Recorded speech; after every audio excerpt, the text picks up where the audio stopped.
మహాదేవ శ్రీమాత్రే నమః. Welcome to our channel.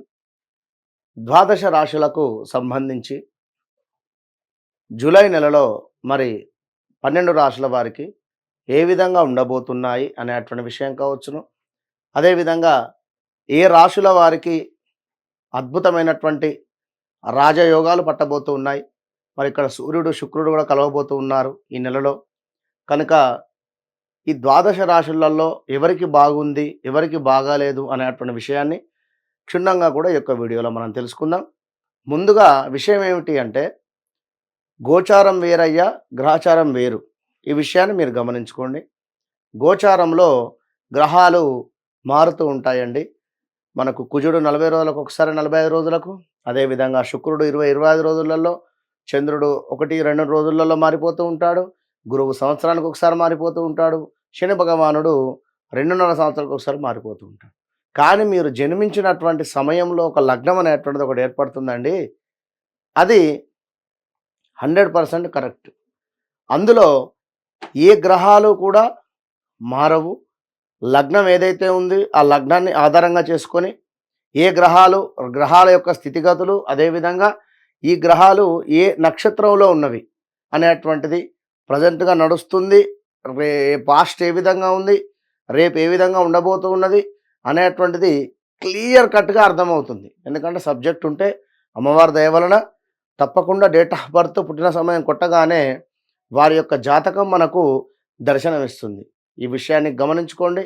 మరొక మాట, వ్యవహారిక నామము వేరుంటుంది, జన్మనామం వేరే ఉంటుందండి.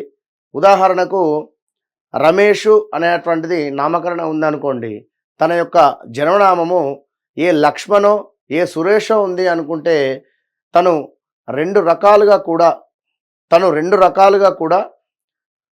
ఈ యొక్క జాతకాన్ని పర్యవేక్షించుకోవాలి. ఎందుకు అంటే, ఇప్పుడు గ్రహచారం వేరు, గోచారం వేరు. మీ యొక్క పేరు సురేష్ ఉంది అనుకుందాము, మీ జన్మనామం లక్ష్మణ్ ఉంది అనుకుందాం. చూశారా, లక్ష్మణు అంటే మనకి ఏమొస్తుంది, మేషరాశి కింద పడడం జరుగుతూ ఉంటుంది. మరి సురేషు అంటే శతభిష నక్షత్రము మనకు కుంభరాశి చూసుకోవాల్సి వస్తుంది. కనుక తప్పకుండా మరి ఏది నిర్ధారణ అనేటువంటిది గురువులను కలిసి మీరు మరి ప్రజెంట్గా ఉండేటువంటి సిచ్యువేషన్ గురించి తెలుసుకోవాల్సిందిగా కోరుకోవడం జరుగుతున్నది. మహాదేవ శ్రీమాత్రే నమః. మరి ముందుగా మేషరాశి వారికి ఏ విధంగా ఉంది, ఈ యొక్క మనకు జూలై నెలలో ఏ విధంగా ఉంది అనేటువంటి విషయాన్ని ఈ యొక్క వీడియోలో తెలుసుకుందామండి. మరి మేషరాశి వారు వీరి యొక్క ప్రజెంట్గా గ్రహస్థితి ఈ విధంగా ఉంది అండి. అంటే మనకు ఇక్కడ రాహుగ్రహం ఉంది, అదేవిధంగా ఇక్కడ కేతుగ్రహం ఉందండి. విన్నారా, రాహువు కేతువు ఇక్కడ ఉండడం జరిగింది. మనకు ద్వితీయంలో మీకు గురుడు కుజుడు, అదేవిధంగా మీకు వచ్చేసి 4వ స్థానంలో అండి శుక్రుడు సూర్యుడు కూడా ఉండడం జరిగింది మీకు 4వ స్థానంలో. ఇక మీకు ఎప్పటిలాగానే శని భగవానుడు 11వ స్థానంలో ఉండడం జరిగిందండి. 11వ స్థానంలో మీకు శని భగవానుడు ఉండడం జరిగింది కనుక 12లో రాహు ఉండడం జరిగింది. మరి ఈ నెల ఏ విధంగా ఉంది అనేటువంటి విషయాన్ని ఒకసారి మనం చూసుకున్నట్టయితే, జనరల్గా మేషరాశి వారికి భూగృహ ధనధాన్య లాభాలు, చేయు పనులందు చాకచక్యంగా కూడా వ్యవహరించుట, మీకు కావలసిన ధనం ఏదైతే ఉందో అది అందేటువంటి పరిస్థితి, మీ సమర్థతకు చక్కటి గుర్తింపు లభించేటువంటి పరిస్థితి, ఆలోచనలో కొంత మార్పు వచ్చేటువంటి పరిస్థితి గోచరిస్తుంది. కొత్త పనులు చేయుటకు ఆసక్తిగా ముందుకు వెళ్ళేటువంటి పరిస్థితి ఉంది. ఉన్నత చదువుల గురించి శ్రద్ధ వహించుట, అదేవిధంగా కొత్త వారితో పరిచయము, అదేవిధంగా ఆత్మీయులతో ఎంతో ఉల్లాసంగా గడిపేటువంటి పరిస్థితి కూడా గోచరిస్తుంది. కొన్ని స్థిరాస్తులను ఏర్పాటు చేసుకోవటము, అదేవిధంగా కుటుంబంలో దేవతా పూజలు చేసేటువంటి పరిస్థితి గోచరిస్తుంది. అంటే ఓవరాల్గా ఈ విధంగా ఉంది. మరి 2వ స్థానంలోకి కుజుడు రావడం చేత కొంత మాటల మూలకంగా ఆల్రెడీ గురుగ్రహము మీకు 2వ స్థానంలో ఉంది. చాలా అద్భుతమైనటువంటి వాతావరణం వ్యాపారంలో కానీ, ఏదైనా బిజినెస్లో కానీ అన్నింటా కూడా ముందుకు వెళ్ళేటువంటి పరిస్థితి ఉంది ఇక్కడ. మరి ఇక్కడ చూసుకున్నట్టయితే కుజుడు కూడా మీకు రెండో స్థానానికి రావడం జరిగింది. కుజుడు గురువు ఉండడం చేత మరి కుజ భగవానుడు ఉన్నటువంటి స్థానం నుండి నాలుగో స్థానాన్ని కూడా చూడడం జరుగుతుంటుంది ఇక్కడ. అంటే నాలుగో స్థానం అంటే మీకు పంచమ దృష్టి ఉంది ఇక్కడ. అదేవిధంగా సూర్యుడు శుక్రుడు నాలుగో స్థానంలో కలిసి ఉండడం చేత సూర్య శుక్రులు ఎవరి జాతకంలో అయితే కలిసి ఉంటే మాత్రము వారు అద్భుతమైనటువంటి ఫలితాలు పొందేటువంటి పరిస్థితి ఉంటుంది. విన్నారా? సూర్య శుక్రులు మెగాస్టార్ చిరంజీవి గారికి కూడా కలిసి ఉంది వారి జాతకంలో. కనుక చక్కటి నటన నటన ఈ యొక్క నటన ఫీల్డ్లో ఎవరైతే ఉన్నారో, విన్నారా?